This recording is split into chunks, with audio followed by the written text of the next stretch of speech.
Michael Jordan was supposed to be the celebrity face of 23XI racing. That's what a lot of NASCAR fans believed. Just show up, smile for cameras, cash checks, and let Denny Hamlin run the real operation. But now, someone inside the organization is blowing that narrative apart. And according to people inside 23XI, Jordan may actually be far more involved than the public ever realized. Because this isn't just a billionaire investing in a race team anymore. This is Michael Jordan treating NASCAR like another championship obsession. And honestly, that changes the entire conversation around 23XI racing. Nick Payne, one of 23XI's spotters, just revealed what he called the biggest misconception surrounding Jordan's role inside the organization. Speaking on the Rubbin Is Racing podcast, Payne explained that Jordan isn't some distant owner sitting in a luxury suite. He says Jordan attends meetings, studies strategy, asks detailed questions, knows crew members personally, and fully immerses himself in the competitive side of NASCAR.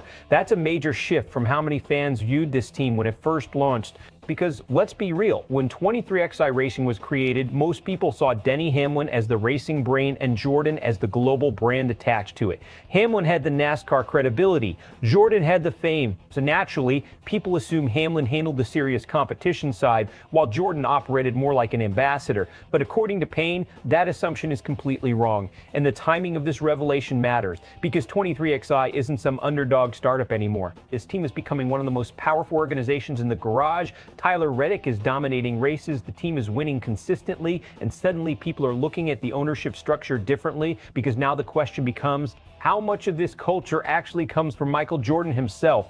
That's where this story gets interesting. Michael Jordan may not understand race engineering like veteran crew chiefs do. He's not out there calculating fuel windows or suspension adjustments. But leadership in sports isn't always technical. Jordan built his entire career around pressure, accountability, preparation, and competitive obsession. Those qualities translate to literally any sport on earth. And inside NASCAR, culture matters more than people realize. The best organizations don't just have fast cars, they create environments where winning becomes expected. That's exactly what Jordan did for decades in basketball. According to people around 23XI, he's become a student of NASCAR. He studies the sport. He understands race strategy. He reportedly discusses late race situations in detail, that pays attention to driver performance constantly. That's not passive ownership. That's somebody emotionally invested in building a contender.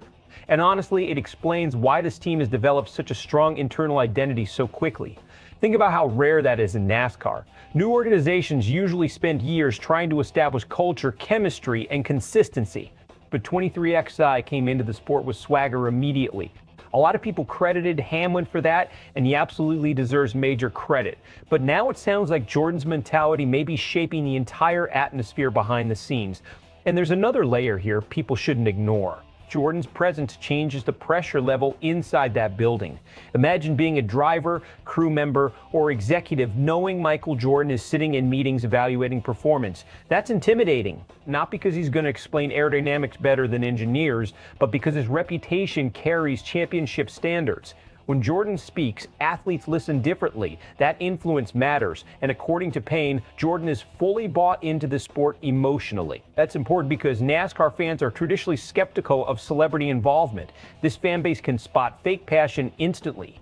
If someone enters the sport only for publicity, NASCAR fans usually reject it pretty fast. But Jordan seems to have crossed that barrier. He's showing up consistently, he's celebrating wins emotionally, he's defending his drivers publicly, and after winning the Daytona 500 earlier this year, Jordan reportedly compared the feeling to winning NBA championships. That statement shocked a lot of people because this isn't just a side business anymore. For Jordan, this appears personal. Now let's talk about the competitive side, because 23XI Racing is suddenly becoming terrifying for the rest of the Cup Series. Tyler Reddick is driving at an elite level right now. Denny Hamlin recently made it crystal clear how highly the organization values him after revealing he personally handled Reddick's contract extension. And Hamlin didn't exactly hold back. He basically said Reddick earned every dollar because he's dominating the sport right now. That's important because NASCAR garages pay attention when owners publicly commit to a driver like that. It sends a message. 23XI isn't building for short-term relevance anymore. They're building a long-term powerhouse. And strategically, that could reshape the future balance of NASCAR. Because now you've got Michael Jordan's brand power, Hamlin's racing intelligence, and a superstar driver entering his prime. That combination is dangerous. especially if Reddick keeps winning. Now, of course, with dominance comes backlash. Reddick's recent run has already triggered conspiracy theories, cheating accusations, and non-stop debate online. That always happens when one team starts outperforming expectations. Fans begin wondering, are they exploiting something? Is NASCAR watching closely enough? Is the field getting outdeveloped? But the reality is simpler. Elite teams separate themselves by stacking advantages everywhere: ownership, culture, talent, preparation, and execution. And right now, 23XI looks elite in all 5 areas. That's why Watkins Glen becomes so important this weekend. Because if Reddick wins again on a road course, especially against specialists like Shane van Gisbergen, the conversation around this team is going to explode even more. At that point, people won't be debating whether 23XI is legitimate. They'll be debating whether this team is becoming the next NASCAR Dynasty. And that brings us to the biggest question moving forward.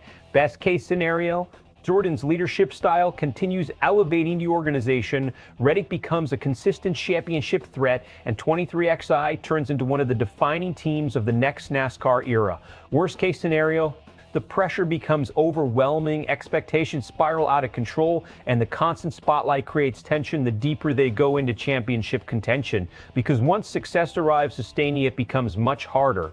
Everybody starts chasing you. And in NASCAR, dominance always creates enemies. But one thing is definitely changing right now. Fans are starting to realize Michael Jordan isn't just attached to 23XI Racing for branding purposes. According to people inside the team, he's deeply involved. And if that's true, then the rest of NASCAR may have underestimated this organization from the very beginning. So now the question is, has Michael Jordan already become one of the most influential owners in modern NASCAR, or is this team still just getting started? Drop your thoughts in the comments. And if you enjoy deep NASCAR analysis like this, subscribe to SportsWire USA for more coverage every week.